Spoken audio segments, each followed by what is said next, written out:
tednu se mudite v Pomurju in kaj bi lahko torej povedali o robu 5. niza srečanja s predsedniki in funkcionarji občinskih, mestnih in pa regionalnih odborov Slovenske ljudske stranke v 8. volilni enoti. Res je, mi obiskujemo teren in danes smo v Pomurju. Izredno dobro vzdušje v teh koncih. Moram reči, da ima Slovenska ljudska stranka izredno dobro organiziran teren. Smo pa zelo veseli, da v tem predelu imamo tudi izredno dobre volilne rezultate, kar pomeni, da imamo tudi veliko županov, občinskih in mestnih svetnikov in prav gotovo je to področje tudi razvojno izredno pomembno za Slovenijo.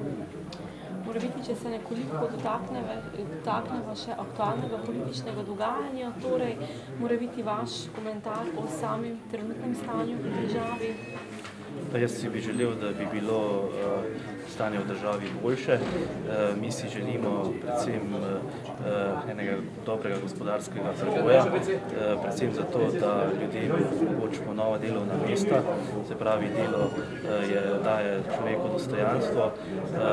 S tem pa to želimo doseči tako, da želimo določene spremembe v zakonodaji, zato da državo debirokratiziramo, govorimo tudi o tem, da je država prenormirana in si želimo rešiti gospodarstvo teh spon, ker smo prepričani, da potem lahko dosežemo večjo gospodarsko rast, na drugi strani pa to omogoča, se pravi, odpiranje novih delovnih mest in pa seveda pokrivanje tudi javne porabe.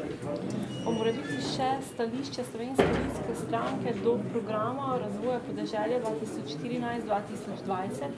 Ja, mi smo opozorili skupaj z organizacijami, ki delujejo na področju kmetijstva, da se je pri tem programu zelo hitelo, da se je uporabljalo premalo dialoga, da smo se premalo poslušali, ker dokument, ki je nastal za slovensko kmetijstvo, ki je izredno pomembno, ne predstavlja tistega pravega razvojnega preboja.